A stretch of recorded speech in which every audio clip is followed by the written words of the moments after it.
পূর্ব হিমালয়ের বুকে লুকিয়ে থাকা একটা ছোট্ট দেশ ভুটান। আচ্ছা, আজকে আমরা এই রহস্যময় দেশটার গভীরে যাব। এমন একটা দেশ যেখানে সাফল্য টাকা দিয়ে নয়, মাপা হয় মানুষের হাসিতে। তো চলুন শুরুতেই একটা প্রশ্ন নিয়ে ভাবা যাক। একটা দেশের সাফল্য ঠিক কিভাবে মাপা উচিত?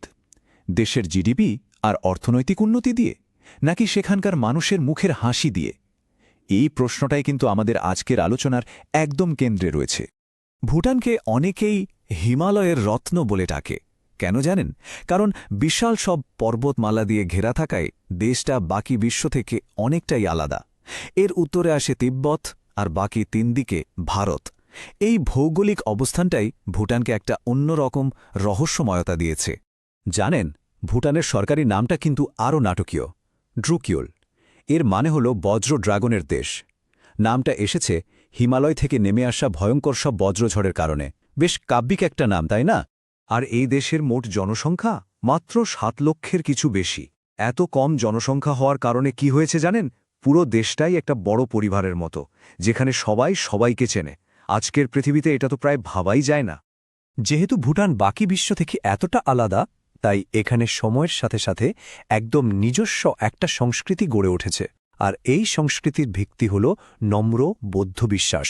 চলুন সেই সংস্কৃতির কিছু ঝলক দেখে নেওয়া যাক।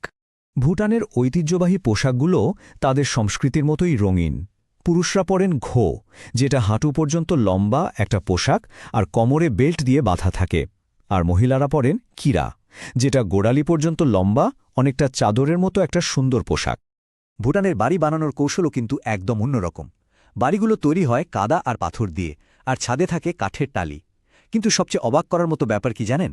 বাড়ি বানাতে কোনো লোহার পেরেক ব্যবহার করা হয় না। আর এই বাড়িগুলো সবাই মিলেমিশে একে অপরের জন্য তৈরি করে, যা তাদের ঐক্যের একটা দারুণ প্রতীক। এই যে একতার কথা বললাম, সেটা সেরা প্রতিফলন দেখা যায় ওদের উৎসবে। উৎসব ভুটানের জীবনের একটা অংশ। সারা বছর ধরেই নানারকম আয়োজন চলে, যেখানে রঙিন মুখোশ আর ঐতিহ্যবাহী নাচ গানের মাধ্যমে তাদের সংস্কৃতি জীবন্ত হয়ে ওঠে।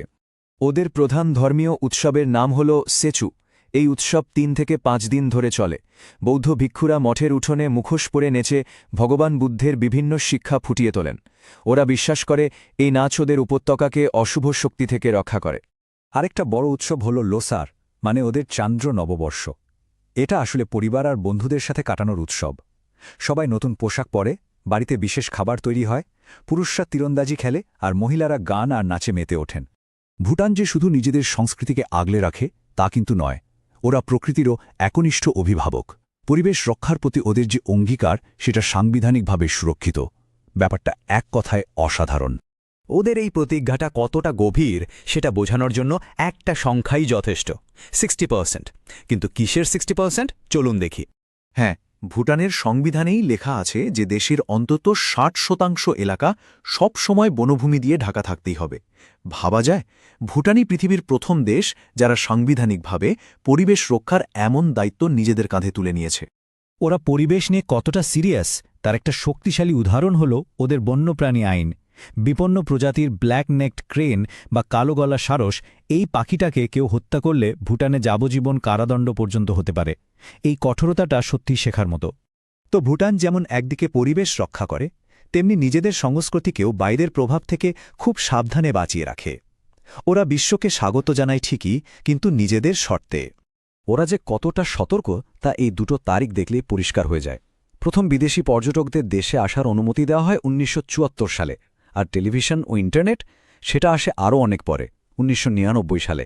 এই ধীর গতি প্রমাণ করে ওরা কতটা ভেবেচিন্তে আধুনিক বিশ্বের সাথে যুক্ত হয়েছে। পর্যটনের ক্ষেত্রেও ওদের নীতি হল উচ্চ মূল্য, স্বল্প প্রভাব। এই কারণে প্রতি বছর খুব সীমিত সংখ্যক, মানে প্রায় ৬,০০০ পর্যটককে ভুটানে যাওয়ার অনুমতি দেওয়া হয়। লক্ষ্য একটাই, যেন ওদের প্রকৃতি আর সংস্কৃতির ওপর কোনো খারাপ প্রভাব না পড়ে। নিজেদের ঐতিহ্য ধরে রাখার জন্য সরকার আরও একটা গুরুত্বপূর্ণ পদক্ষেপ নিয়েছে। ভুটানের সব নাগরিককে বাড়ির বাইরে, মানে পাবলিক প্লেসে, তাদের জাতীয় পোশাক পরাটা বাধ্যতামূলক করা হয়েছে। আর এবার আসা যাক ভুটানের সেই কনসেপ্টটার দিকে, যেটা নিয়ে আজ সারা বিশ্বে এত আলোচনা হয়, মোট জাতীয় সুখ বা গ্রস ন্যাশনাল হ্যাপিনেস। মানে বিশ্বের বেশিরভাগ দেশ যখন মোট জাতীয় উৎপাদন বা জিএনপি দিয়ে নিজেদের সাফল্য মাপে, ভুটান সেখানে সাফল্য মাপে মোট জাতীয় সুখ বা জিএনএইচ দিয়ে। ওদের কাছে দেশের মানুষের সুস্থতা, মানসিক শান্তি আর সাংস্কৃতিক ঐতিহ্য এগুলো অর্থনৈতিক উন্নতির চেয়ে অনেক বেশি গুরুত্বপূর্ণ। আর এটা যে শুধু কথার কথা নয়, তার প্রমাণও আছে। 2006 সালে বিজনেস উইক পত্রিকার একটা সমীক্ষায় ভুটানকে এশিয়ার সবচেয়ে সুখী দেশ এবং গোটা বিশ্বে 8ম সুখী দেশ হিসাবে স্বীকৃতি দেওয়া হয়েছিল।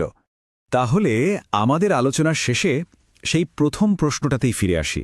আচ্ছা, একবার ভাবুন তো, যদি সাফল্যকে ডলার বা টাকায় না মেপে মানুষের হাসিতে মাপা হতো, তাহলে আমাদের এই পৃথিবীটা কেমন হতো?